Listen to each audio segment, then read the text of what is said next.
Assalamualaikum warahmatullahi wabarakatuh. Waalaikumsalam warahmatullahi wabarakatuh. Perkenalkan simkuring Nurholis Majid dari kelas 10 IPA 5. Jadi simkuring bade mewawancarai anu temana pergaulan bebas. Kang, menurut Akang, naon ari pergaulan bebas teh?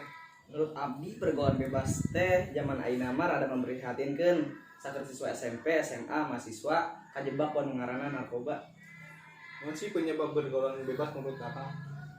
Mungkin dicaremakeun perhatian ti orang tuana.